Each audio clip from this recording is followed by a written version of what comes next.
This show is sponsored by Alicia's Pillows and Things. Check out the Facebook page, Alicia's Pillows and Things, where you will find home decor you will not be able to resist at prices anybody can afford.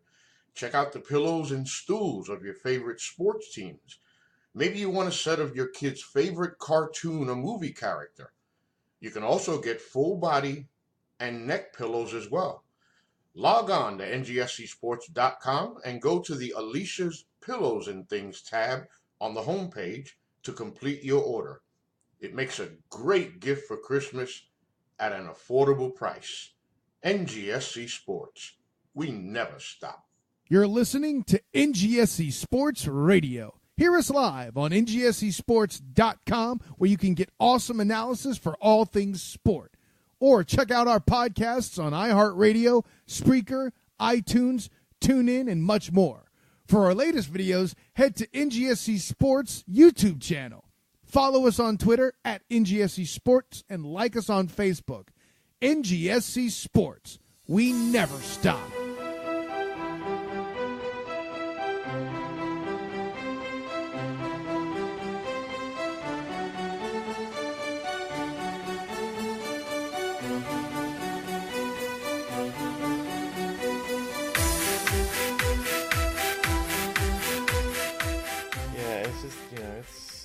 It's silly season. This is how it be. This is how it roll, bro. This is how I rock. This is how I roll. This is how we do. How this thing goes. I was actually before we get started, I was the ACC tournament is this week and into the weekend.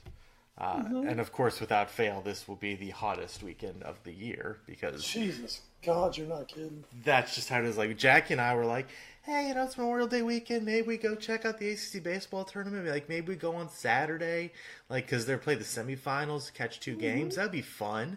And we looked at the weather. It's like high of 98, and we're like, Oh wait, it's gonna be 114 degrees. Maybe not. Maybe not. Maybe we find an inside activity. Yeah. Wow. I just never, without fail, whenever the ACC baseball tournament rolls into town, it's the hottest weekend so far of the year. It kind of makes sense. Because you're finally getting toward the summer, obviously, as it gets here. But, yeah. Like I saw today, the average temperature this time of year is 82. And it's going to be like 95 all weekend. Yep. It's like, what the hell has happened here? I'm pretty sure, next Tuesday, I saw it's, going to be 100. It's like, oh. I think so, yeah. Cool. And I'm hoping we'll have a little cool down. I'm supposed to go see Hootie next Friday night, and I'm not trying to go see Hootie with it being 92 degrees. And of course, because it's North Carolina, it will be 147% humidity. So yeah. Well, see, and that's the thing. People have been like this week. Oh man, it's been so hot. I'm like, no, it hasn't, you fuckers. Yeah. I'm like, we've had no humidity this week. Y'all stop bitching. It's about to get hot. Yeah, that's actually true. It hasn't been as bad as it could be so far. No. Man, I've always been freaking great this week, man. Every time I walked outside, now granted, I walk outside at 7 o'clock in the evening from work, but every time I walked out, oh shit, like yesterday, I came home at 7:15. I was like, shit, I'm going to run. This is great. Yeah. Whenever I've left. Today was freaking spectacular when I walked out. Yeah, because I leave around 5 every day, and it's it's not bad. It's a little on the warm side, and I would like my car to start to have some AC in it, but other than that, it's fine. Yeah, but everybody, it's like, no, wait till the end of the week. Yeah. That's when hell is coming. And it's coming for all of us. Oh, it is. It is. And it's already caught some of us. Yeah, it's caught some of us. But hey, cool off with the newest edition of the Foreign Affair podcast. Because you can't listen to it outside. You have to be inside because we don't have that kind of technology that we can listen to it outside. Oh crap, yes we do. Welcome. Welcome to the Foreign Affair podcast, episode 263. I am Edward Green, rejoined by McCall Crime, Wes Bradshaw. We have a great episode for you today. We will not much actual soccer, as far as matches to talk about. So I'm sure we'll talk a little bit, since we weren't together last week as the Premier League ended, we can talk a little bit about how that all came to an end. And then, of course, we'll hit the news and notes. A big week of news and notes with some insane stories coming out, not just this week, but also last week as well, that I saved because we wanted to get Wes's thoughts on. And hey, I didn't even put this one on the docket, and I had completely forgotten this was even a thing. Apparently, FIFA is not going to have 48 teams at the 2022 World Cup. Hooray! Common sense won out, sort of. I totally forgot they were thinking about that. And I saw the news today, and I was like, what? I thought that wasn't supposed to start until 2026. It's like, yeah, no. But they thought about doing it then, too. I was like, oh, that's right. They wanted to do it. And then they were like, oh, wow, that would be a terrible idea. Almost as terrible as having the World Cup in Qatar. In the winter. Well, they're still going to go through with that part at least. But we have more news and notes to come besides that. And, of course, with the Watch 4 and maybe So Raw. Maybe not. Oh, no, I wanted to hear about that Money in the Bank. I haven't had time to even touch Money in the Bank myself. But do you know who has the Money in the Bank? Yes, I do. We'll do something. Good, because I saw a lot of memes about Money in the Bank. Yeah, Vince. So we hit that at the end. As always, we are presented by NGSC Sports at ngscsports.com. We never stop. As well as Alicia's Pillows and Things. If you need a big Brock Lesnar-sized pillow, but not with Brock Lesnar on the outside of it, but rather your favorite football or basketball team, check out Alicia's Pillows and Things. She has some great stuff on Facebook, as well as some deals on ngscsports.com. And Wes, for the first time, I get to drop the new promo on you because you weren't here last week.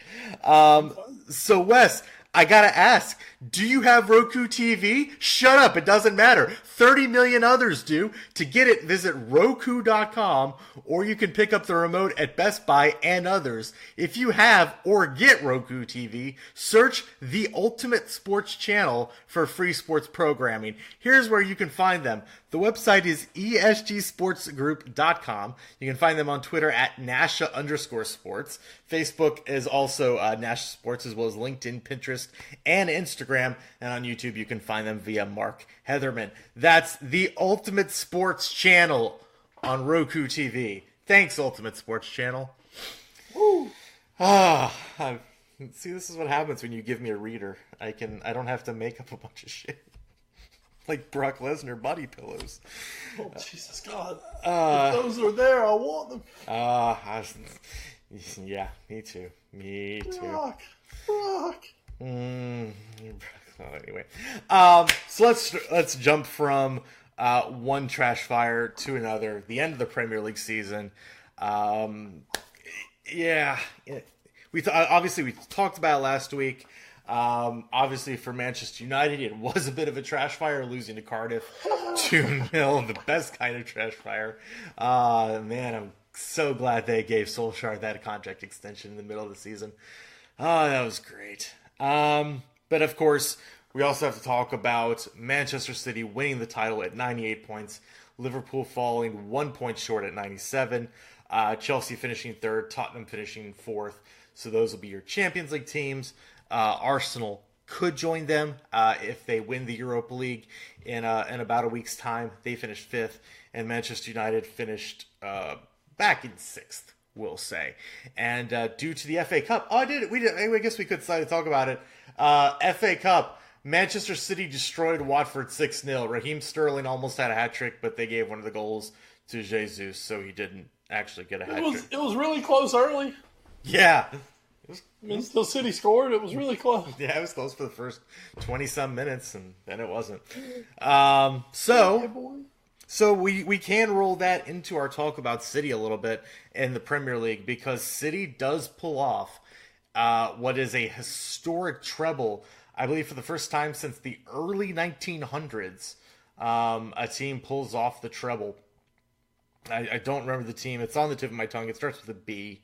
And I'm just totally forgetting who did it. Brighton, Bolton, Blackburn, Blackpool, Burnley. One of those. Cool. No, I don't think it's Burnley, but one of those. Close. Barry, Older? Burton. Yeah, I'm kind of running out of bees at the moment. Those are just bees off the top of my head. So. Point is, Manchester City did get the treble and closing what is a remarkable season. And one of the highlights was after the FA Cup trophy presentation, Pep Guardiola lecturing Raheem Sterling on the pitch. I was just, never stop teaching, Pep. Never stop teaching. Never. Because Pep just can't let the guy who was arguably the best player in the league this year just have a moment. No, can't. Absolutely impossible. So Wes, again, you weren't here last week, although we did have Anfield Corner from you. But I just want to talk about, obviously, an insane finish to the season. City having to win, not just get a result, but a win in 14 straight matches to win the title is a feat that we'll maybe never see again, to win a title. And I've struggled a little bit in thinking which title race is better, this one or the one from about 6 or 7 years ago when it was the two Manchester clubs that also came down to the final day. And I think from maybe a historic perspective, there was, and with City not having done it in such a long time and always being the underdogs and dethroning Manchester United, who had been such a dominant force. The noisy neighbors come good. Exactly, the noisy neighbors. That'd be a great title for a documentary. So for them to do that and to win it the way they did, that is going to be a special title chase that will forever be known in legend. But this title race was just two heavyweights punching each other week in and week out and say, no, we got 3 points. Now we got 3 points. No, we have 3 points. And the unrelentingness that both teams showed this year is something that has to be commended. And I don't know, I said this last year when City scored 100 points. I don't know that we'll ever see anything like this again. And then City almost did it again. And I was thinking, just back, hey, if they had won their first match against Liverpool this season, they would have actually hit 100 points again. Or if they hadn't lost to Newcastle, they would have actually beaten the record. So it's bizarre to think about. So I don't know if I should say we'll never see anything like this again, because football keeps proving me wrong. But what an amazing season, and as sucky as it is that Liverpool comes up 1 point short, just one loss on the entire Premier League season. What an incredible run by an incredible team. And that's why I can't figure out if I'm horribly disappointed or just, stand up and clap. Both? It is both.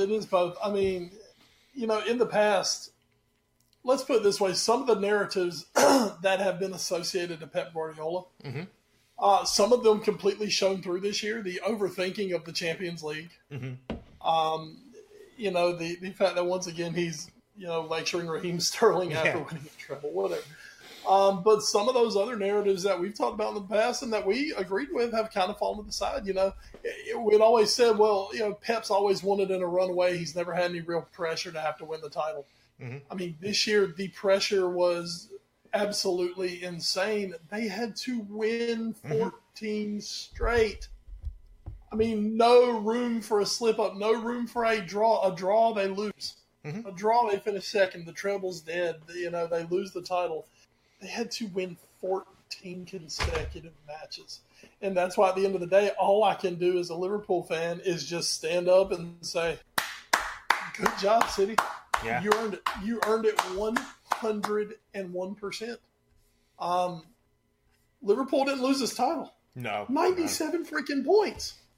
97 points. One loss. And their only loss was 1-0 at the home of the eventual league champions.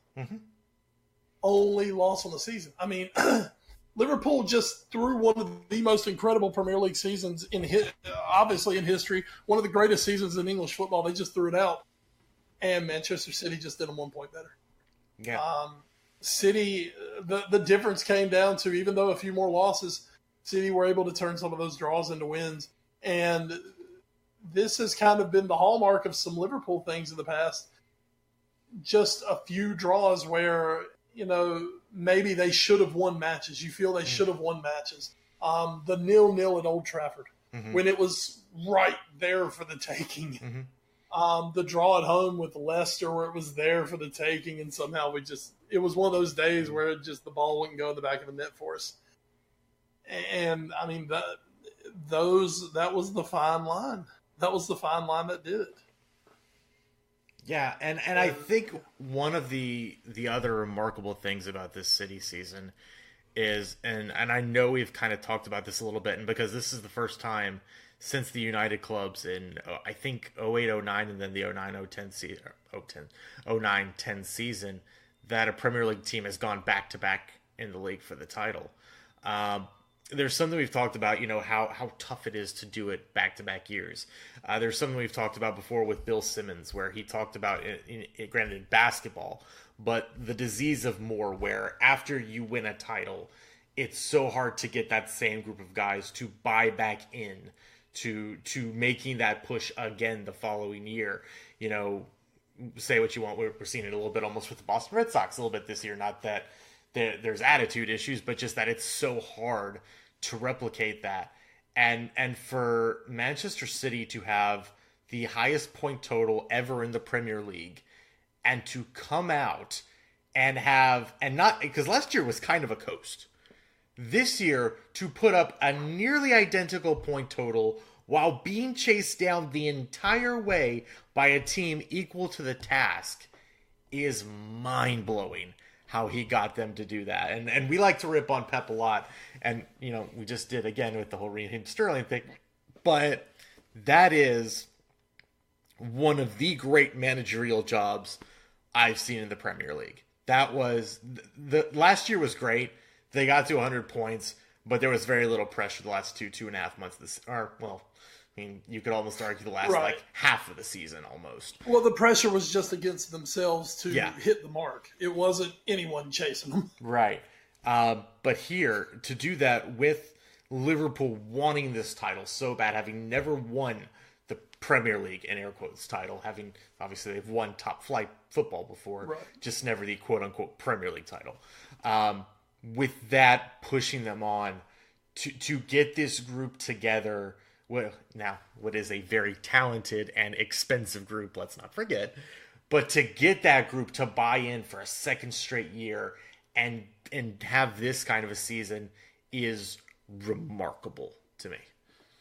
Absolutely. All I could think about for the last week was, obviously, we've been on our big end game kick. Everybody knows it. All I wanted so bad was on the last day of the season for that moment where Thanos, being Pep Guardiola, says, "I told you I am inevitable," and snaps his fingers and nothing happens. And then Jurgen Klopp, who obviously is Robert Downey Jr. here, looks at him and says, "I am Iron Man," snaps, and Liverpool win the league. Mm-hmm. That's all I wanted. That's all I could think about. I was like, oh my God, this is going to be the greatest meme of all time. Hey, for like 30 seconds, you almost had it. Yeah, I think it was a total of 83 seconds. That's right. So. Yeah. But at the end of the day, man, in-game ended because that's how the writers wrote it. Mm-hmm. The Premier League season ended like it did because Man City took it by the throat and just wouldn't let go. Yeah. So, like I said, man, at the end of the day, all credit in this world goes to Manchester City because they did what no one should have been able to do. Mm-hmm. And they did it clinically, and it wasn't a bunch of flukes and this and that. I believe they only in those 14 matches, I think they only trailed for like that 83 seconds. Probably, if I'm not mistaken, I don't think they had to come back in any of those matches. They led in all of them. They left a couple late, like the one where Company scored, but they were never behind. At that point, they were never behind, except for those 83 seconds, and they immediately answered. Yeah. So, what can you say, man? City, they were inevitable. Yeah. And they got it done. So this was obviously Infinity War. We're next year's end game. Next year's end game. Next year, we've got to see, Salah just he's got to be Black Widow. I think he's got to be the one trying to hold it together, and then they all come back, and maybe we lose somebody along the way, and others have to step up. James Milner prepared to make the ultimate sacrifice. Oh my God, Millie would so be the one who would jump for the Soul Stone. I'll do it for the good of the lads. Give me my cup of tea and I will jump. But who will take penalties then? Oh my, someone will have to step up. Oh man, that's great. So I didn't put this on the rundown. I'm kind of throwing this out there just because it came to me, and then we can move on to news and notes because that's about all the Premier League wrap up. What would you say it was your most surprising team of the Premier League, and who was your most disappointing team of the Premier League? Most surprising. I'm actually pulling up the Premier League standings to. Well, no, I'm going to tell you, I could almost go in a way of saying that my most surprising and disappointing were the same team because, it was just so damn surprising and disappointing for United to finish sixth. Yeah. We'll start with United. Obviously, United to me were the most disappointing, even though I was not disappointed personally. No. But, just from their expectations, finishing second last year, going out, spending big, bringing in some more guys. Everyone, there was a clear top four, and it was City, United, Liverpool, and Tottenham. It seemed coming in this year there was a clear top four of who was going to finish. Now, how they finished, who knows? People were saying Liverpool may be the one who could push City, which they were. But, you figure at that point, well, United and Tottenham would battle it out for third, and whoever didn't would finish fourth. And then, just for the first half of the season meltdown, and then the resurrection, we're suddenly a little like, okay, well, United's going to get back in. They're going to easily finish here in the top four, and, it'll be okay. It won't be a lost season for them. And then for them to go on a meltdown that made the first half of the season look rather positive, that meltdown to end the season, wow. Who could be more disappointed? And on top of that, now they've given the job to Ollie. Yeah. They're stuck with him. They're about to go into one of the biggest summer transfer windows in their recent history because, they've got to do something. And, you're hearing these rumbles that, they're gonna try to replicate their class of '92, and they're gonna reinvest in British players and build from the youth, from young British players and through the academy. You're sitting here, you're like, that's a great idea, but you're Manchester United and you've put yourself in such a shit situation.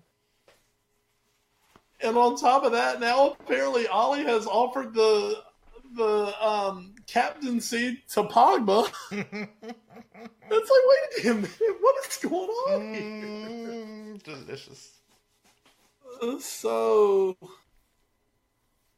it is absolute insanity right now around Manchester United. And as someone who can't stand Manchester United, I'm very excited for this summer because I think it's all going to blow up in their face even more than it has.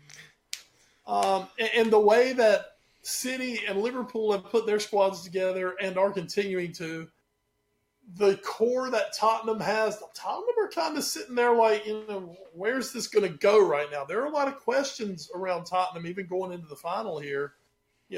Okay, June 1st, we're good to June 1st. What's going to start happening on June the 2nd with Tottenham, I think, is kind of could be a nervous proposition for a Spurs fan.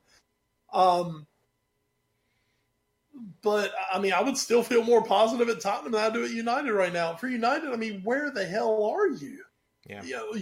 They are miles off of those three other teams. And I don't care if Tottenham finished fourth and Chelsea finished third. They're closer to Chelsea than they are to Tottenham. Really, well, I guess on a given day. Tottenham's weird. I can't figure Tottenham out. I don't think anybody can figure Tottenham out right now. But really right now, Liverpool and City are their two biggest rivals. And right now, it is literally, to take one of our Tobacco Road, United is NC State, Yep. and Liverpool and City are Duke and Carolina. Yeah. And I mean, it'll obviously take more time of it happening like this for it to be totally like that. But it's almost like, oh yeah, hey little brother, you think you're relevant down there because you're not relevant to us. Yeah. You might be able to play us tough, but in the long run, you're not a threat. And that's just where United sit right now. And it is it has got to be just destroying United fans like on every front. Yeah. I mean, to see your crosstown rival, the noisy neighbors, have become the dominant force, and your most hated rival are the only ones who are anywhere close to them, and they're playing for Europe. Yep. So you're going to see 4 trophies go through this year, and there's a good chance all 4 of them are going to your most hated rivals. Absolutely. This is a nightmare scenario for United, and I don't disagree with you that they were massively disappointing this season outside of that brief 6-week window where Solskjaer first took over. Yeah. I'm going to go with, for my biggest surprise, I'm going to go with a happy surprise. I'm going to go with Wolves. I think we were all pretty high on Wolves coming up. Yeah. And we liked them, but to have the kind of season they did, they finished 7th. I mean, they were closer to United than United was to almost 3rd place. So that does say something. But I thought Wolves played really well. They played a lot of the top teams really well, which I think bodes well for them. They spent money, and they spent money really well. They didn't just come up and not buy people. They invested, and it looks like this summer they're going to invest again. So I'm very happy. And unlike Fulham, they seem like they invested with plan. I'm going to get to that in a minute. But yeah, Wolves, I was super impressed by them and their organization. I hope they stay up for a while. I hope they don't turn into another Southampton. I don't think they need to, because I don't think they have to be in a position to sell off. They're good players. They've got money. Right. So I think and I hope that Wolves could be around up in this top half, and maybe even challenging for the top 6 in the years to come. So that would be really good to almost make it like a top 7. So that was my biggest surprise, where even though I was high on Wolves, they even surpassed my expectations of how good they would do this year. So that was really good to see. My biggest disappointments, I thought about Everton, because they finished behind Wolves, and they keep spending money, and they brought in Marco Silva, and they were fine, but they're not progressing, and I'm seeing no growth from them. They keep making changes. They do look a little better, obviously, than they did under Sam Allardyce and all that, but it's still just not coming together for the investment they're putting in. I also thought about, as you mentioned, Fulham. Fulham was horribly disappointing. We thought they might stay up. They spent a lot of money, and it just didn't work out at all. Andre Schürrle was kind of a bust. Ryan Sessegnon might be coming over to Tottenham now because of that. Hey. And they just did not impress at all. They were so bad on defense. So very bad. They have the most goals in the entire Premier League. They were just bad. Very bad. So, but they were still by a lot. I believe I heard the number. They gave up the team who gave up the most goals last year in the Premier League, Fulham gave up 15 more this year than they did. Yeah, I believe that. They were really bad. I mean, Fulham shipped something like 83 goals, and the team who shipped the most last year shipped 68. So, Yep, Fulham. I mean, they made it like a game to see how many they could give up on. They were incredibly terrible. But my most disappointing is actually going to be Bournemouth. I've been waiting for this team to make a big push at some point. They play a very fun style. They play a very aggressive style. They do give up a lot of goals. I believe 3rd most in the Premier League this season. But they also score a lot. They will actually play with the big clubs, sometimes to their detriment, but they will actually try and go after them. Eddie Howe's a good manager. but they seem to almost be stuck in neutral or even regressing a little bit, and that worries me for Bournemouth. I was really excited about this club for a couple years, and they just haven't grown at all. And so I think that's my disappointment in a season where we saw Wolves really exceed, when we've seen a club like Watford still being pretty good and finally get a little bit of stabilization with their managerial situation for once. To watch a club like Bournemouth just kind of languish in the bottom half of the table is really disappointing. That team should be better. I hope they do some better investing this summer and start building up that defense to support their offense. Because, I mean, again, the offense is there. 56 goals this season, the most out of anybody outside the top six. Like, this team can score, but they need help in the back end, and they need it fast. So they're actually my most disappointing. I mean, obviously Fulham was really bad, but I think I have high hopes for Bournemouth. I want to see Bournemouth succeed, and they're just not doing it, and that's very disappointing to me. So, can I give Bournemouth just a little pass on this? Sure. You're still.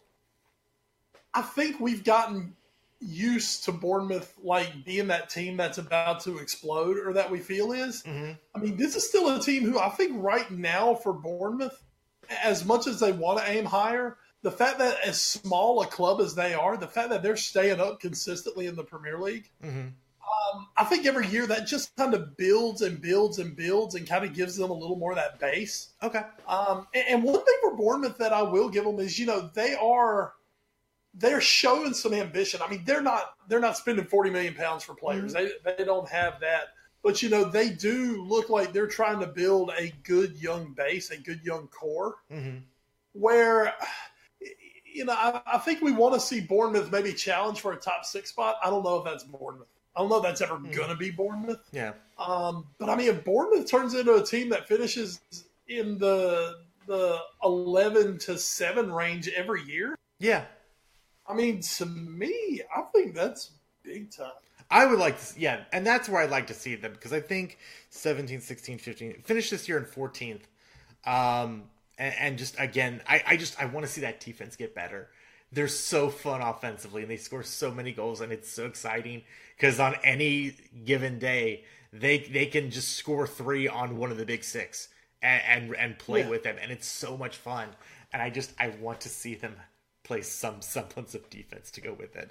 So, but yeah, they brought in they had Nathan Ake on loan last year. They brought him in on a permanent from Chelsea. So, and he was good. He's, like most of this team, an offensive threat, maybe a little more so than defensively. But yeah, I think Bournemouth is building something. I want to see that promise turn into something better. And I think they still can do it. I feel like there is that possibility right now that they are stuck in neutral and they're not moving forward.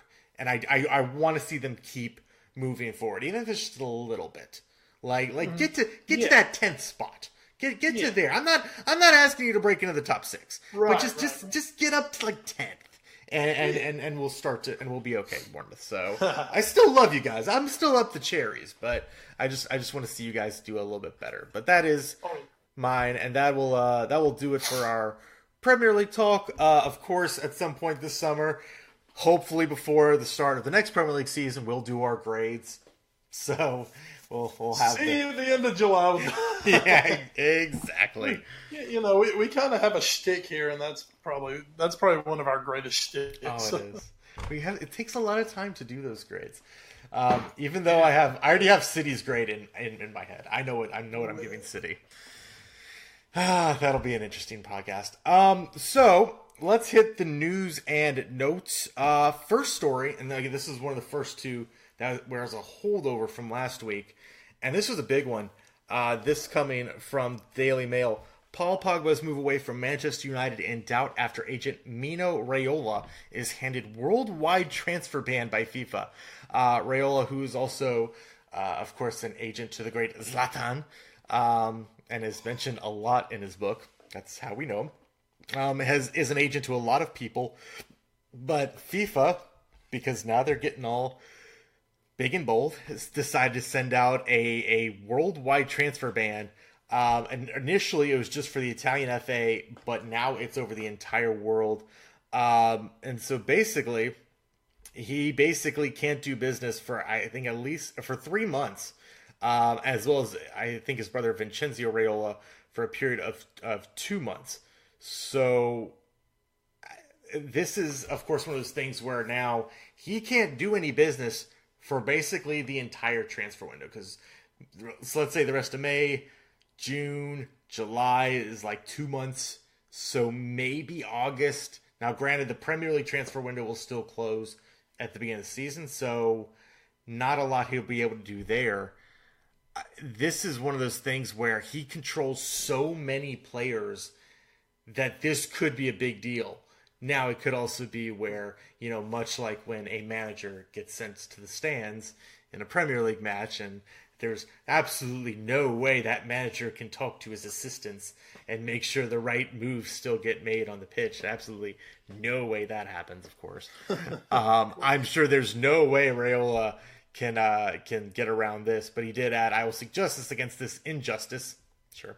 "And for freedom of speech in every legal court possible to me, as my main task is the interest of Italian football."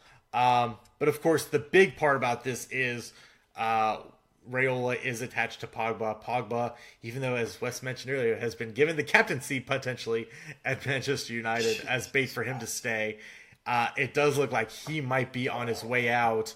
But this could maybe play a role in actually keeping him there. So United, once again, through what's the opposite of fault of their own, will keep one of their best players in the transfer market.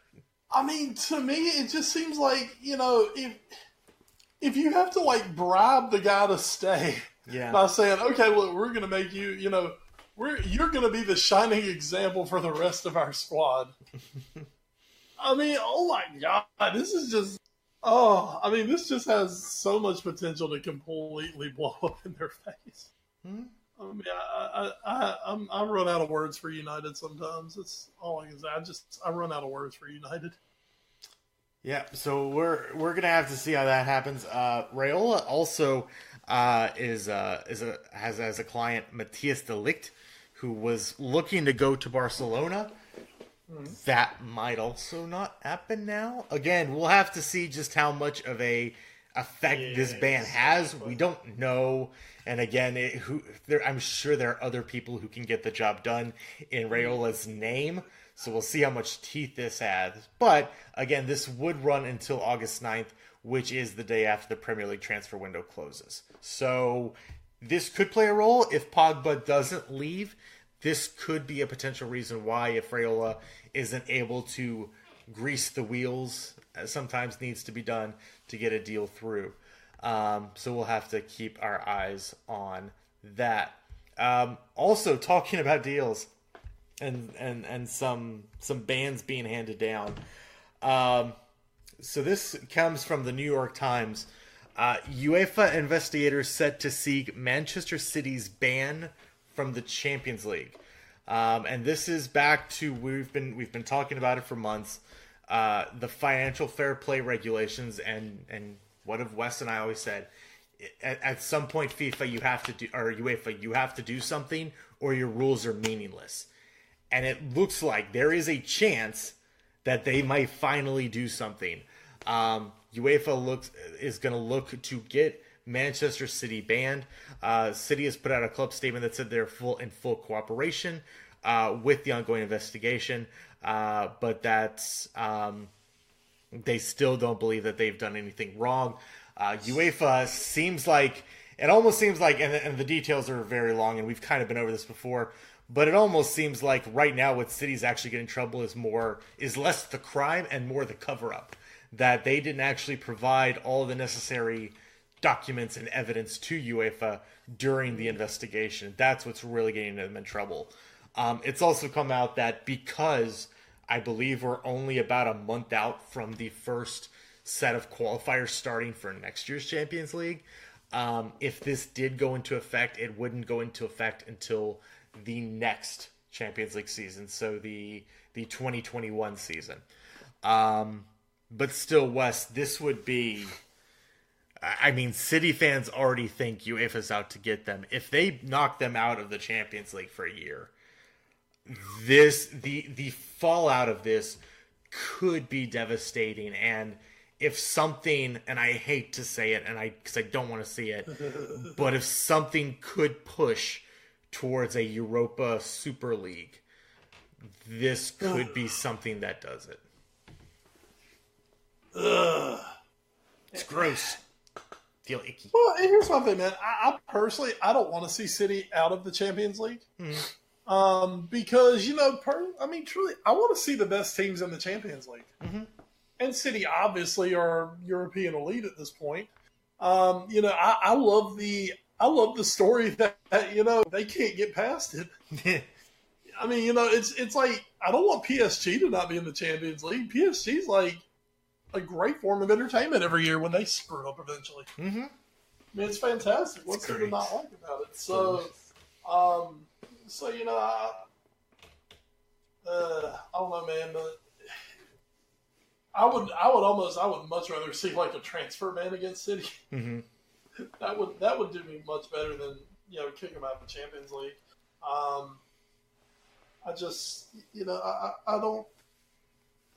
I would hate to take that squad out. It's such a good squad, and they deserve to be there. But at the same time, man, something's got to be done because the way they're able to put this squad together where others aren't able to. And here's my thing: if there was unfettered free agency, basically, Mm-hmm. If we didn't have financial fair play, I'd say more power to you. You spend what you spend, you do what you do. I mean, everything's fair game. Mm-hmm. But I think the biggest issue that people are having is that we're told that there are these rules. Mm-hmm. And we're seeing different teams getting popped for these rule violations.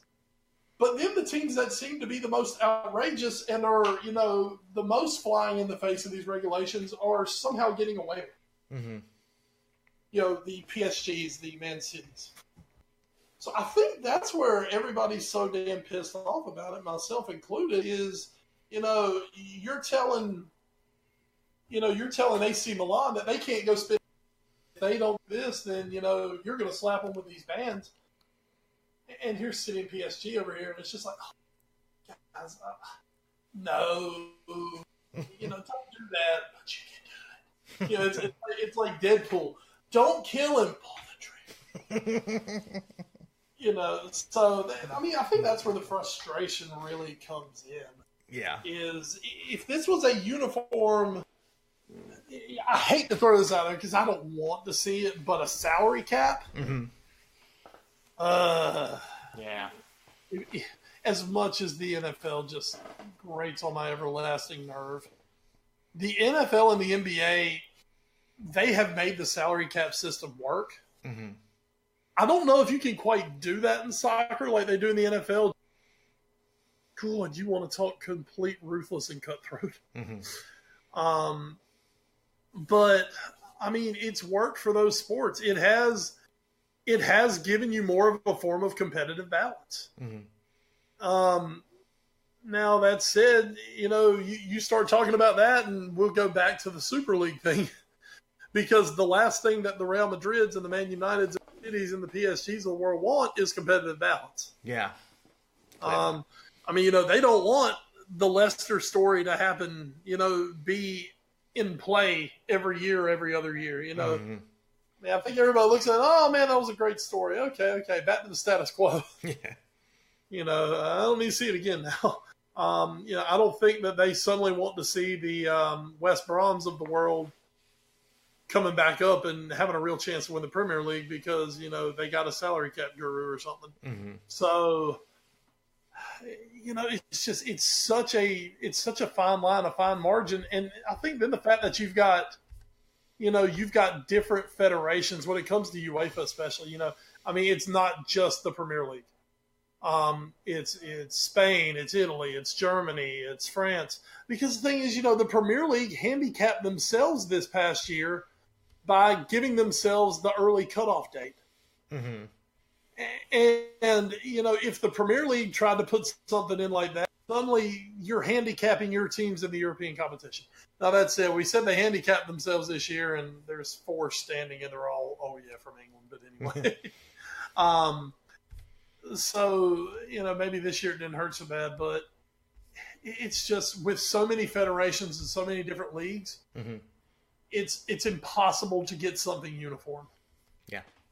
And I think they've tried. I think financial fair play is it's a good idea on paper, but the problem is when it comes time to enforce these things, when you're dealing with the nation state teams and the ones who, when you're dealing with a level of corruption that we are dealing with, it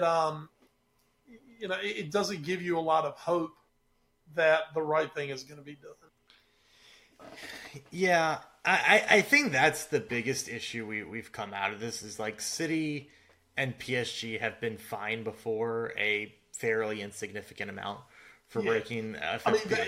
Every amount for them is insignificant. True. So I think at some point you have to actually say if you want to have these rules, you have to eventually say, okay, no, we have to put some sort of detriment in place to make sure you don't keep breaking this rule. And there's 2 options. You either go the transfer ban route or you go the actual expulsion from competition route. And I agree with you in that it would be bad to see City get knocked out just because they are so good and that they are good for the competition. On the flip side, I think at some point a big club has to be the example that you just can't do it, because if you do it to I don't remember what Turkish club did, if it was Galatasaray or Başakşehir or whatever. But one of them, and then like you said, one of the Italian teams. Yeah, you can do it to the small clubs, but that doesn't mean the big clubs are going to stop doing it if you just fine them. They're going to keep doing it until they see that there's real and massive consequences to doing it. And so that's why I think either at this point you have to follow through with this and start banning teams from competition, or you just have to get rid of the rule because you're never going to actually enforce it properly. So and I think that's the position UEFA has put themselves in. And this is where we are now. And again, I would hate to see City get knocked out of the Champions League for this, but at some point, UEFA has to take a stand and say, these are our rules. If you don't abide by them, we're going to punish you. And maybe this actually wakes City up, and by extension wakes PSG up and other clubs and says, oh shit, we actually can't do this anymore. Yeah. I don't think that's going to be the case, but we'll see. So that's a big one. Where we're not going to side maybe so much with UEFA is in our next story. This now starts stories of this week. Yeah. We don't like Arsenal here on the podcast. None of us really like Arsenal here. We really like to make fun of them. Even Arsenal fans, I don't think really like Arsenal that much. It's true. I've seen Arsenal fan TV. But I think we can maybe all get behind Arsenal in this case. They will be playing the Europa League final against Chelsea in about a week's time in Baku, Azerbaijan, which we've been kind of making fun of since the Europa League announced that they'd be doing it this year. But now it's taken a very real turn for the worse because of political leanings, and with Azerbaijan being in almost constant conflict with Armenia, Henrik Mkhitaryan, who plays for Arsenal and is from Armenia, is electing for his safety and for the safety of his family to not travel with Arsenal for the Europa League final. This sucks. Mkhitaryan is one of the important players in Arsenal's squad. He has earned the right to play, or at least be in the starting 18 for Arsenal in their Europa League final. That is the only way to get them to next year's Champions League. And for him to miss it because of this is a terrible thing. And unfortunately, people have said, well, should Arsenal boycott the match? And then it's like, well, then you give up your chance at Champions League football next year. And it's like, well, what if Arsenal and Chelsea both just boycott the match? Then what happens? And that's a good question. It would probably go to Arsenal because Chelsea's already in the Champions League due to their standing. Some people have said, what if we moved it to Wembley? Because, these are both London clubs. Let's just have it there. And that does make sense, but also, plans have been in motion for a long time, and that's at really the same hard time, to change. that completely dicks Azerbaijan. Yeah, who had to bid for this, and that's the thing. This is a bidding process. Yeah, and just like the World Cup.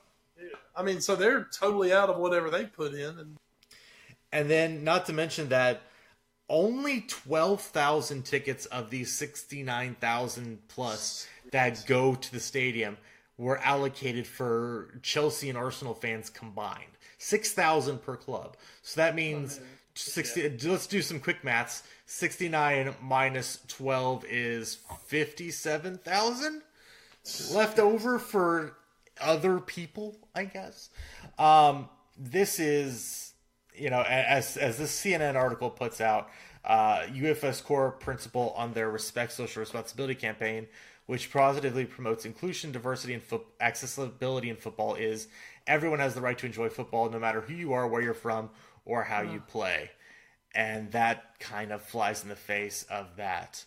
I understand that UEFA's, I guess, trying to grow the game as FIFA is around the world, and I guess you can't always have it in Italy and England and France and Germany and Spain, and I get that you have to move it around, especially the Europa League one.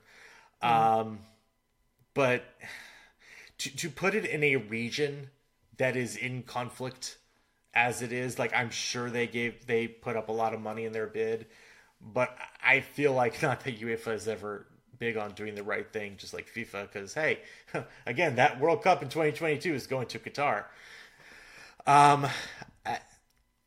It's disappointing that this is the result of them giving it to a country that does have these sorts of conflicts that would not be the case in other countries they probably could have selected.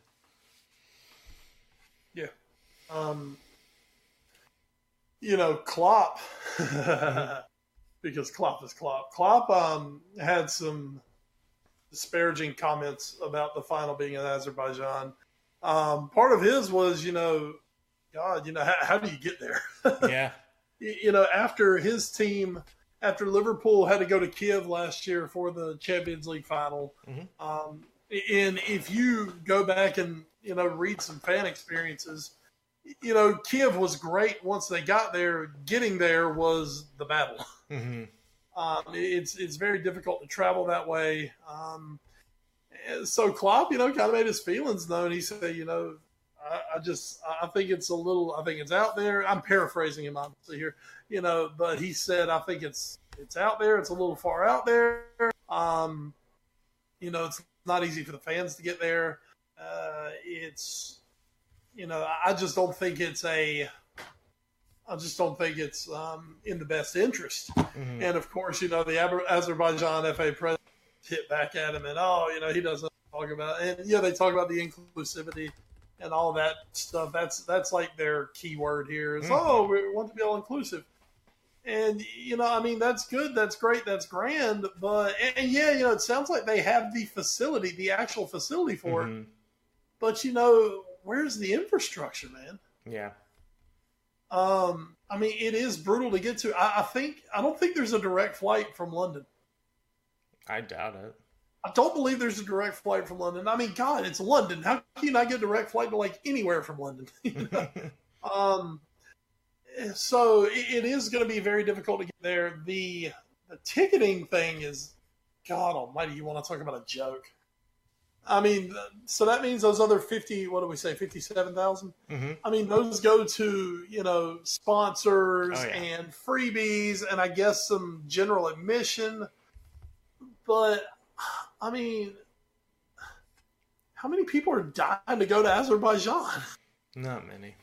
I mean, it's one thing if you're giving it to a bunch of sponsors and you're saying, hey, you know, Barcelona, or you're going to Madrid, or hey, you're going to London or Paris or, you know, Munich or Berlin or somewhere like that. On a Wednesday, no less. Yeah, you know, or Milan or something like that, or Rome or something. But, I mean, you're talking about going to freaking Azerbaijan. Yeah. And I don't know how they're going to make this stadium look good. Yeah. I mean, how are you going to fill out a 69,000 seat stadium when you've only given the traveling fans, you know, 12,000 tickets?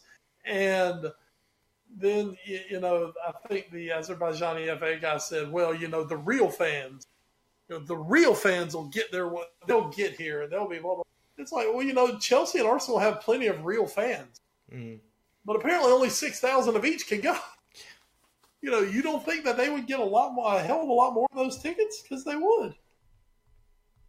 So, I mean, it's ridiculous. It's laughable. And it's kind of where we are because, you know, as we found out with FIFA, UEFA ain't far off. Yeah. That rules everything around. And hey, just reading this real quick. The other two choices besides Azerbaijan for this year's Europa League final was Sevilla in Spain and Istanbul. So just to throw that out there, there were two other options. Next year it will be in Poland. So that's at least a little better. And then in 2021 it will come down to, again, Sevilla and Georgia. Jesus. Not the United States Georgia. The Georgia, which is sort of barely in Europe. We're not talking Athens. No, this is Tbilisi. And by the way, as you said, next year's Champions League final is in Istanbul. Oh, I didn't know that actually. Yeah. So because they actually I want to say, let me go back here. Quick note: Azerbaijan also bid for this year's Champions League final. Could you imagine? Oh God! Could you imagine? I'm shocked they didn't get it since we're back there. That would have been our damn luck. Yeah. Have to go to freaking Kiev and Azerbaijan and that freaking deal. It'd be very Spursy to have to go to Azerbaijan. Oh God, Spurs be like, hey, we're used to this shit. That's true. I thought we usually come here on a Thursday. What are we doing here on a Wednesday? What is this? Oh man, I mean, there's so many parts to this, and oh man, I don't know. I'm looking forward to the match. Don't get me wrong, but I'm glad I'm not having to go to. It's all I can say. Yeah, and unfortunately for it's Mkhitaryan, not one I want to go to. Not able to go for it, and that is a travesty. You know, there's a little precedence to this. You know, here group stage of the Champions League when Liverpool had to travel to Red Star. You know, we didn't take Xherdan Shaqiri because of pretty much the exact same. Yeah. Thing. So you know, there is a little precedent for this. Who knew the Baltic states were so fucked up? Well, they're huge fans, so. Yeah, that's true. Well. Anyway, another player who will not be making the trip for entirely different reasons is Ruben Loftus-Cheek because he ruptured his Achilles tendon for Chelsea playing, and I can't believe this is happening, was playing in a charity match for Chelsea in New England. After the Premier League season ended, like last Thursday, Well, now apparently this is an annual thing. So this isn't anything new for Chelsea. They've done this for quite a while. Apparently, it's been to help grow their footprint in the United States, and I mean they've been doing this for. God, I almost thought I heard someone say like 20 years almost. But the problem was they were playing on turf. Oh God. I want to say they were playing on turf is what I heard. And that is, oh my God. Yeah, that's just a travesty. Yeah, but you know, whenever whenever fans throw out, I don't understand why when they come over here in the summer they don't play their starting 11. Why don't they just play guys? This is why. Every time they walk on the field, whether it be practice, whether it be a walkthrough, whether it be the Champions League final or the day the Premier League's decided, every time those guys walk on the field, they basically put their career on the line. Mm-hmm. And, it's something you hate to think about, but, I mean, as a former high school football player, by all means, everything can end in one play. Mm-hmm. Careers end on one play. One bad turn, one bad step, everything can go bad. So, no matter what you think, every time they step on the field, they're taking a chance. So, it's almost one of those, they're taking a chance, but then you don't want to give it a reason that the chances increase. Mm-hmm. Like playing on turf. Yeah. So, I mean, it's what it is, I guess. I still feel like scheduling this between the end of the Premier League season and your Europa League final, I'm sure that was done months in advance, but that's just really weird timing. But hey, whatever. That's just me. More Chelsea news, as we mentioned that there's a pretty big transfer ban coming up here for Chelsea, and that could be part of it. But we all thought, well, they said they're gonna appeal this. They're gonna send it to the Court of Arbitration for Sport, and then somebody asked the court, like, hey, have you gotten this Chelsea thing yet? And they're like, no, we haven't heard anything from them. So I don't know. Some people have thought that Chelsea might just be like, well, we haven't seen the court actually change that many verdicts, so maybe we should just go ahead and start our transfer ban now, rather than actually go through it, not be able to do any transfers this summer, and then it gets extended actually for the next winter, and then next summer as well.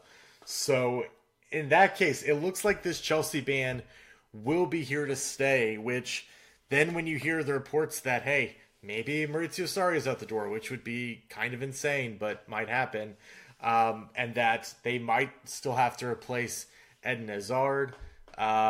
Christian Pulisic is absolutely through. They can return all their loanees, that's fine, but they might not be able to get Higuain and I think Kovacic on permanent deals because of this. But this is a really big deal for Chelsea as they move forward. If they do lose Hazard, and God knows when that'll actually happen if it does, but if they do, this is a very important time for Chelsea, because they're going to have to finally look internally for their answer instead of just buying people and then sending like 47 guys out on loan. They're going to have to do it from within next season. Man, all those loan guys are going to get a chance. Oh, the worst thing. all 47. Jose Mourinho is rolling in his grave. Oh, man. Yeah, I mean, it'll be interesting to see a Chelsea squad next year. But that said, I wonder how much, if there is a transfer ban of coming in, I wonder how much Chelsea's going to let go out this summer. Mm-hmm. I mean, that's going to be the other big thing. I mean, it could just, God, I know Chelsea fans will hate it. It could just look a lot like this year with just a few different guys. Probably losing Hazard and Pulisic coming in. But, how comfortable would they be moving some of those guys who they probably want to move out of the first team if they're not comfortable being able to replace them? Right. And I'm just waiting for Danny Drinkwater to make his impact at Chelsea. It's coming. Don't worry. Coming. You believe so? And now we're going to finish up news and notes with some coaching news.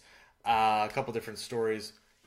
This one is a little bit surprising, but is sort of slowly turning into another PSG situation where yeah, you won the league again, but you didn't really do much in the Champions League, so thanks, but no thanks. Massimiliano Allegri is gone from Juventus.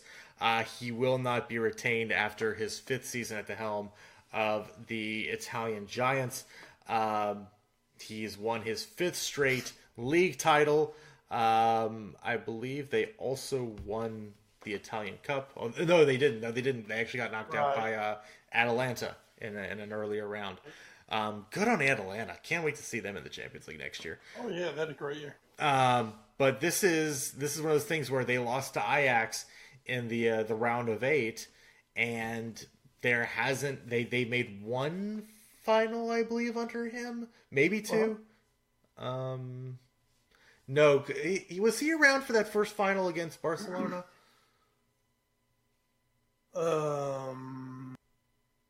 No, wasn't it? Maybe he was, because I think it was Conte and then Allegri came in. Yeah. Okay, so I think it was him. So he's been to a couple finals, but just hasn't actually busted through and won. Which, I mean, not to take anything away from him. I mean, I think both of them were against Madrid. So. Mm-hmm. Well, I think one was against Barcelona, and one was against Madrid. And one against Madrid. So, I mean, shit, you lost to Messi and Ronaldo. Yeah. So did everybody else. Mm-hmm. And so did everybody else. Yeah, and then with Ronaldo, he couldn't win it either. So that was unfortunate. But unlucky. But it is a rough go of it, which of course does open up the door maybe for Sarri to come take over Juventus, or maybe Pochettino. What? Why is this a rumor? But so there is some big news coming out of Juventus. That is the move they are going to make at the end of this season. So that was that one. Other news, Vincent Kompany. The company, that's what we've named our group after.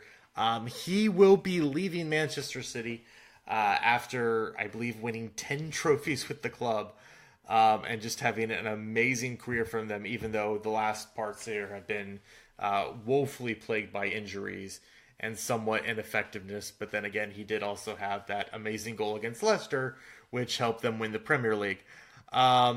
He will be heading over to his old club, RSC Anderlecht, the Belgian Giants, where he will be a player coach. So that is an interesting move. He will be a player coach. So I'll be interested to see how that works out. And if nothing else, hey, if he does, get hurt, he can at least still be out there and doing things with his players. And I'm interested, Wes, to follow and see how well he can do with what is a strong, maybe not on the full European scale, but with a strong domestic club in Anderlecht. Right. I mean, he's kind of almost following the mold of his now former coach Pep. He's walking right into the best job in the country. Yeah. So there's going to be some pressure to succeed right off. Thankfully, he doesn't have to win the Champions League. Right. Yeah, he doesn't have to win the Champions. He's going to have some pressure to go and win the Belgian league. Mm-hmm. No doubt about it. But I just have a feeling that company's going to do well. I don't know if he's going to become Pep 2.0, but I feel he'll do well at end. So I think he's walking into a good job. It's a good situation. And he's always seemed like a very smart player. Yeah, I mean, it's going to be hard to really mess that up. Yeah, that's true. It could happen. I mean, Mourinho could go blow him up in 3 years. Hey, God, he'd win the league at least once. Henry almost got Monaco relegated. So that wasn't all Henry, though. That's true. Henry stepped into a 5-alarm blaze. And just instead of bringing water, just brought gasoline with him. Which was the club one of the Neville brothers went to in Spain and did really poorly. Valencia? Yeah, I think that was it. Yeah. Get me. Yeah, Phil coaches women's football. So. There you go. And then finally back to the Premier League. Graham Potter will be taking over at Brighton Hove Albion after Chris Houghton got the sack at the end of the Premier League season. So, yay, Graham Potter in the Premier League. Hooray. Good for you. You know, Chris Houghton, to his credit, I mean, I was a little surprised to hear they fired him. Mm-hmm. I mean, yeah, you know, they kind of fell off by the end, but I mean, the fact that he got them up and now has kept Brighton in the Premier League for 2 years. I mean, you know, this is Brighton and Hove here. It ain't, you know, kind of like we talked about Bournemouth earlier. I think you're doing a hell of a job to keep a club like that up. Mm-hmm. When obviously your resources aren't what others are, and so you know, it's one of those things where you're definitely taking a gamble, where you want to show your ambition, but does that ambition get you burned and eventually sent back down to the championship? It's possible, as a wise man once said. Yeah. Careful, Icarus. Careful. And, you know, I agree with that, but I think he was very solid to keep him there. But if Brighton maybe showing some, you know, ambition to maybe take a next step, and I think maybe they felt Chris Houghton was the guy who solidified us, and now, you know, we're going to take a chance to take the next step. So, you know, it'll all come out in the wash. Yeah.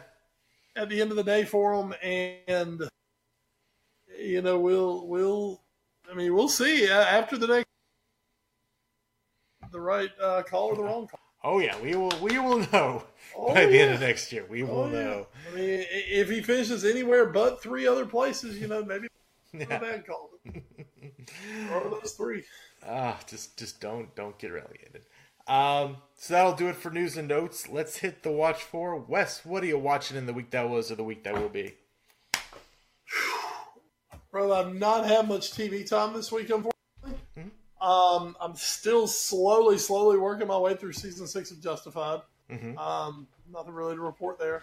I am making my plans. I'm about to hit my big 7 days off. Making my plans to go see John Wick 3. Oh! Yeah. Which one is that one? Parabola or Parabellum? Parabellum. Is that how we're gonna say it? Yeah. Okay.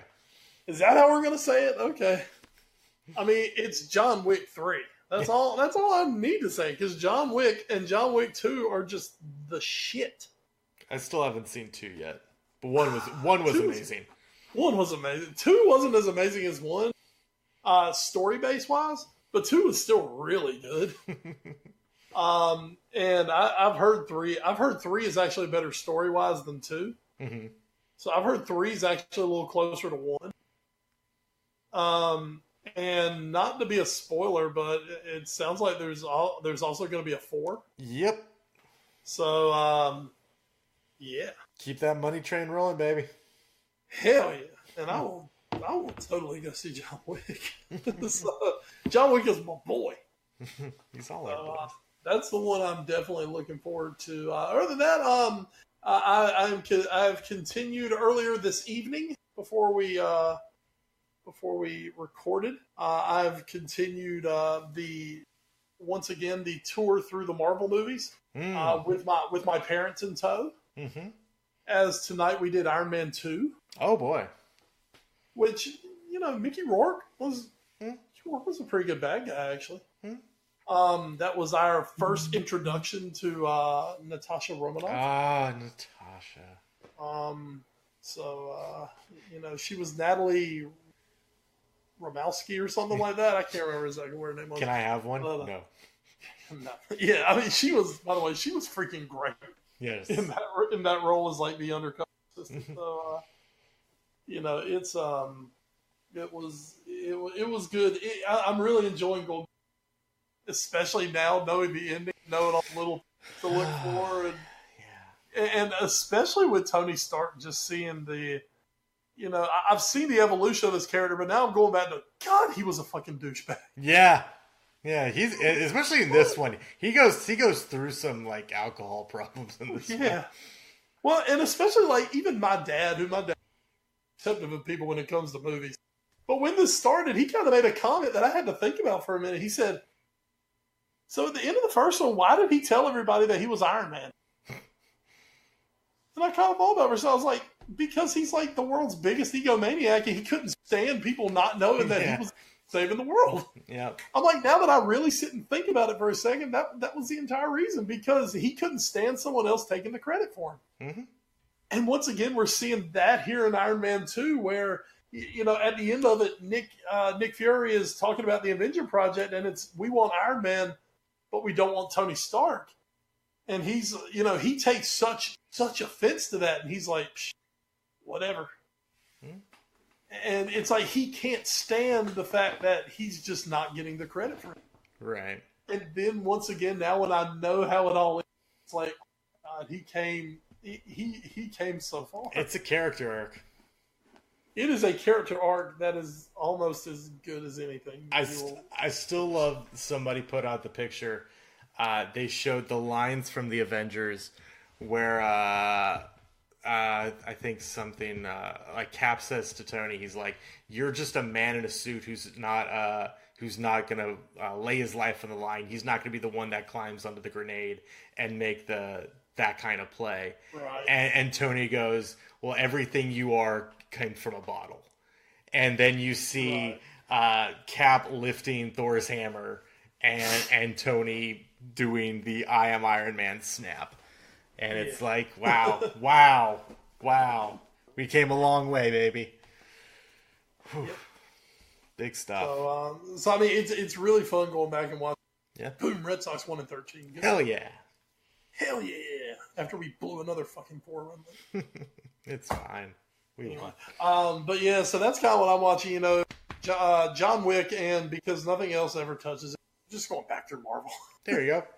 I am caught up on this season now of Brooklyn Nine-Nine.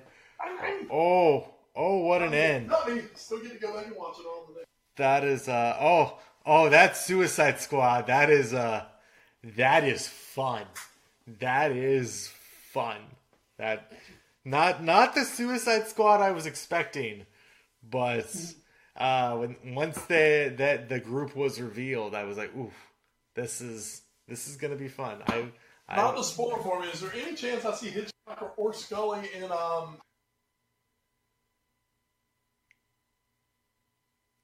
Yeah. Oh Jesus God! No. Wait. What did you say? You kind of trailed off. I heard Hitchcock and Scully. Is there any chance I see either Hitchcock or Scully wearing hot pants like Harley Quinn? Oh no. Well, there's an idea that I would have floated. There you go. Guys, get on that for next year. Because 9-9 will be back next year. So, yay. But yeah, great season. Oh, man, this is a fun one. So, and then, hey, Archer starts back in a week. Yes, it does. The final Archer 1999. The final season. No, is this the final? I thought they were doing one more season. No, I think this is season 10. I think this is it. Maybe. So this might be it. We might have to deal with losing Tony Stark and Archer in the span of about 2 months. So womp. But yeah, Archer starts back in a week with Archer 1999. That'll be a lot of fun. Speaking of 1999, I bet Vince wishes it was still 1999 with the Attitude Era and well, hell yeah, son, he was printing money in 99. And people like the product instead of everybody hating on Brock Lesnar for getting what? Oh man. What? And then there was the whole story that came out this week about I'm so sorry, I'm forgetting her name. I will try to look that up. Is there anything? I know we're doing kind of like a very abbreviated So Raw. Is there anything you want to talk about in WWE? God Almighty, man, I didn't even. And suddenly it popped up that Brock won Money in the Bank, and all I can do is just shake my head. Yep. It's like, just when it seems like maybe we're moving on from Brock, nah, you draw us back in. A rematch. Give him a rematch with Rollins. That's fine. That's cool. You can work on that. That'd be cool. But Oh man, now to give him Money in the Bank. I mean, if nothing else, this does give some amazing Heymanism time. Mm-hmm. And Paul Heyman's just a beautiful, beautiful, beautiful man. Not physically, but anyway. And just giving him more mic time's awesome. But Brock with Money in the Bank just, as Thanos said, I am inevitable. Yeah. And Brock is like the closest thing there is to Thanos. Yeah. Brock Lesnar basically is Thanos. But the problem is you don't have enough freaking Avengers. Yeah, that's true. You don't have enough Avengers. Or Avengers that people care about. You've got a lot of who do we not care about? Anyone. Yeah, anyway. That's just kind of how it is, man, and you just happen to bring up 1999 the other day to a podcast, Bruce Pritchard's podcast, and they went through Stone Cold Steve Austin 1998-99, mm-hmm. and just recapping about how hot everything was then, and how into it everybody was, and how big the product was, and going through basically the feuds that Austin did for 2 years. And it was like, holy shit, man, that was so good. That was such good TV. That was such good, pay-per-view. Now, I'm not saying it was all good, mm-hmm. because it wasn't. There was a lot of filler shit on there. But the thing was, the top of the card and other parts of the card were so good that you could overlook it. Mm-hmm. And that's just what you're missing right now. And it's not that you don't have guys who work, because you do. But you don't have the storylines that are just grabbing people and dragging them with you. And, it's not must-see TV anymore. With Austin, it was, it was Steve Austin was such a huge personality. Oh, and then you also had The Rock. Right. Who's obviously one of the biggest stars in the world. And you had Mick Foley. You had Triple H in the ascendancy. Then to top it all off, you had Vince McMahon as just maybe the greatest heel of all time. Mm-hmm. And every week you had to tune in because you didn't know what was going to happen. And right now, that is just not it. It's just not how it is. And I don't want to go into a long spiel banging on WWE, but Brock Lesnar getting Money in the Bank of the inevitable, then what's going to happen? What's going to go crazy this week? I mean, because I cannot see any scenario where Brock Lesnar does not succeed in cashing. Yeah. I mean, he's Brock freaking Lesnar, and he's going to come down and cash in after some kick. It's going to be too easy. But, I don't know. Maybe they'll shock us. Vince McMahon just loves having Brock Lesnar out. To everyone, please go out, and I'm actually going to send this one particular one to you, because this is actually the tweet that somebody sent out that I actually found out about Money in the Bank, because I wasn't paying any attention to it. I didn't even really know it was happening. And then this is how I found out this great Twitter account called @SimpsonsWWE, which just puts out Simpsons wrestling memes. So I am actually going to send this one to you, because this is one how I found out about Brock Lesnar becoming the Money in the Bank holder. So let me just get this and let me send it to you, because it's also a classic Simpsons bit interwoven in there. So that's pretty great. But yeah, Money in the Bank, it happened, and hey, at least there was something else incredibly shitty that happened on Sunday night, so Money in the Bank could fly under the radar. Game of Thrones. Oh, I gotta tell you, I'm not gonna go on a huge rant. I'm so happy. I had to hear for 8 years about, oh, but Edward, you're a huge nerd. You love the sci-fi, and you love the fantasy, and you love Lord of the Rings, and you love dragons. Why, you would love Game of Thrones. You would absolutely love it. And I'm like, no, I wouldn't actually. I know I wouldn't. This is not a show for me. I'm I'm quite content to not watch this show. And I had to have people tell me for 8 years that this was my show.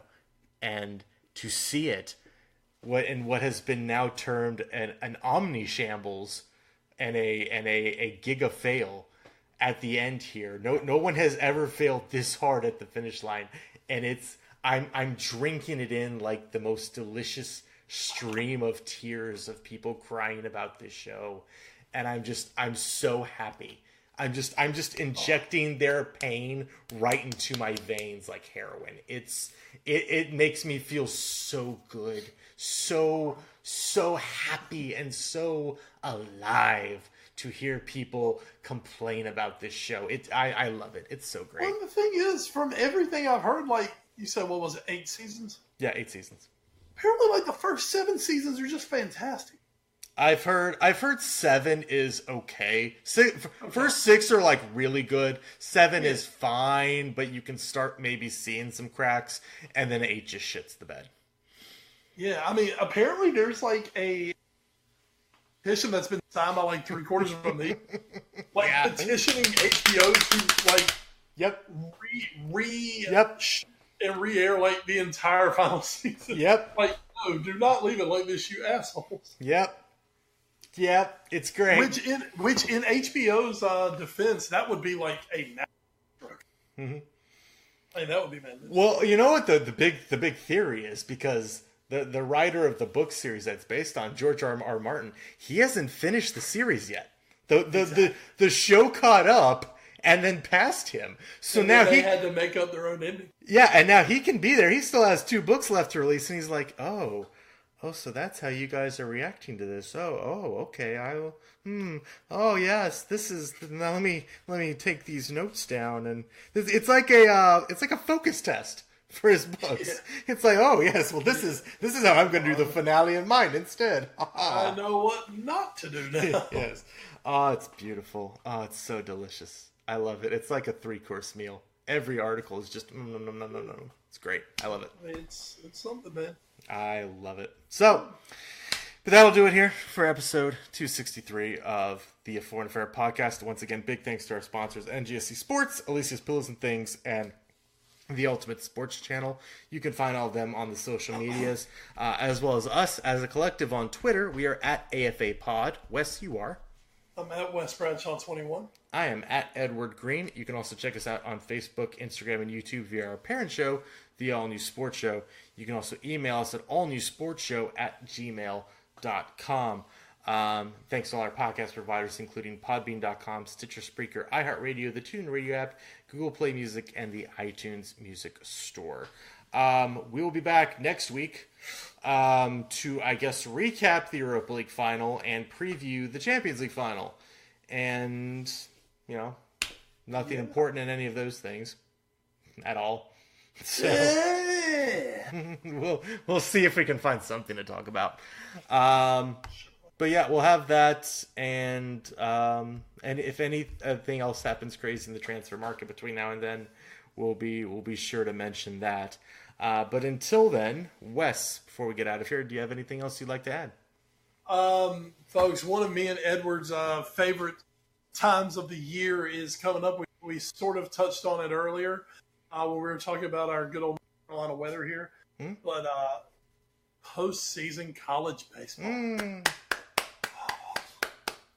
And this year at East Carolina, I got a great ranked team right now, most likely going to end up with a national seed.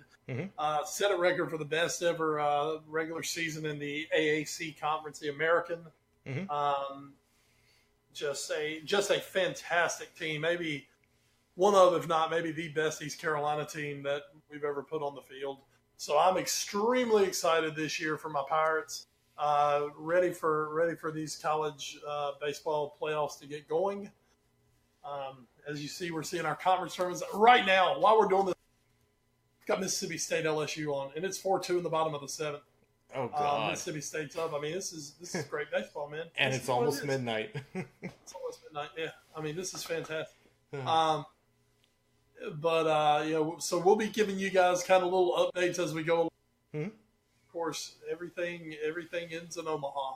Yes, it is. And my Pirates, you had the great pleasure a few years ago of seeing your Virginia Cavaliers win. I did. Almost live on this podcast. That's right. So, you've had that magnificent opportunity. And I'm hoping this year maybe it'll be my opportunity to do it and see my beloved East Carolina Pirates. If not bring it home, just, hey, make that first ever trip to Omaha would be incredible. So. Would this be their first national seed since, I think, 99? Yeah. 2001. Okay, maybe that was what I think it was, because that was that was when they made the super regional and played tennis and lost to Tennessee. Right. I think it was. Yes, Chris Burke in Tennessee. Yeah. Chris Burke went on to play for the Astros and the Braves. Was a really good. And of course, that was before we had this gem of a stadium we have now. So we played the regional in Wilson at Fleming Stadium. Yep, I was there. I worked there. I worked for the Wilson Times, so I was. That was awesome. I remember it rained like a motherfucker. Yes, it did. Yes, it did. And so they didn't get finished until, like, God knows when in the morning. And then we turned around the next weekend and went to Kinston and played at Granger Stadium in the Super Regional. And, man, so damn close. Yeah. We're really hoping to do it because that would have been for Coach LeClaire. Yeah. If you know East Carolina baseball, you know the whole story behind Coach LeClaire. If we get to Omaha, I will fill you guys in on it. Yeah, it's a good team too. Yeah,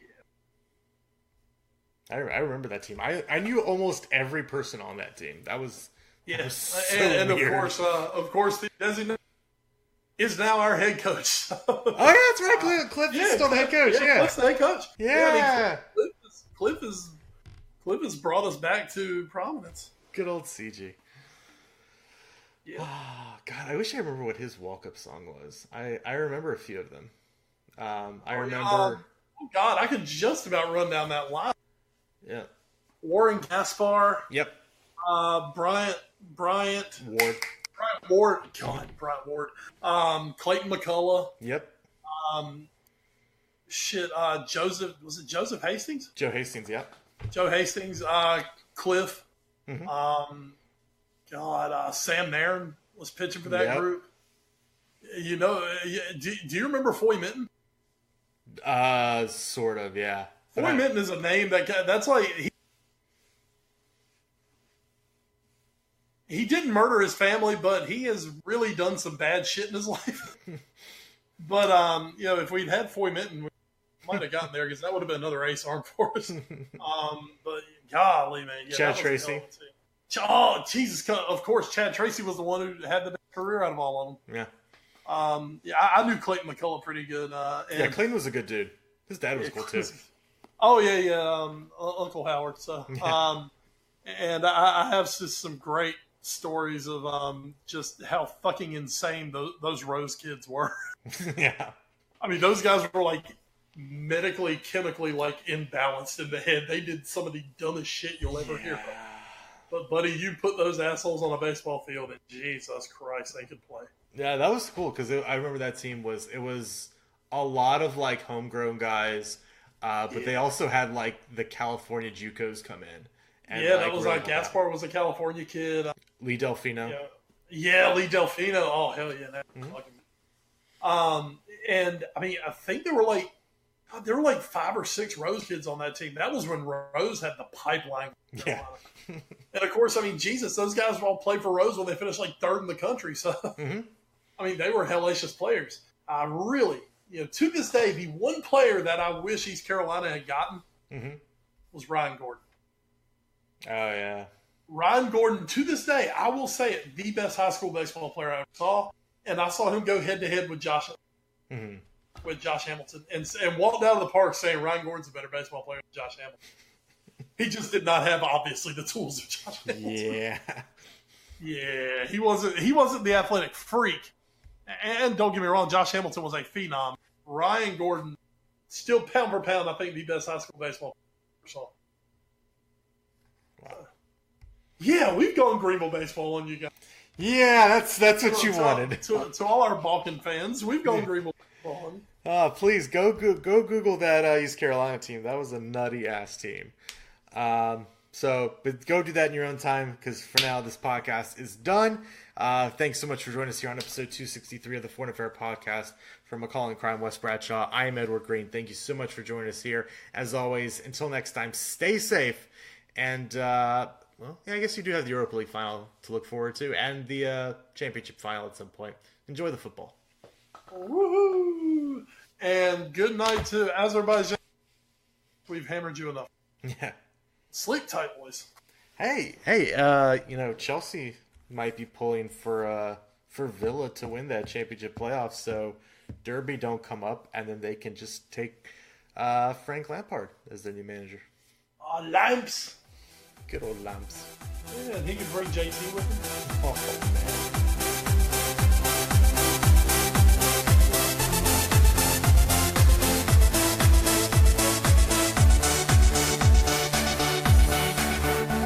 This show is sponsored by Alicia's Pillows and Things. Check out the Facebook page, Alicia's Pillows and Things, where you will find home decor you will not be able to resist at prices anybody can afford. Check out the pillows and stools of your favorite sports teams.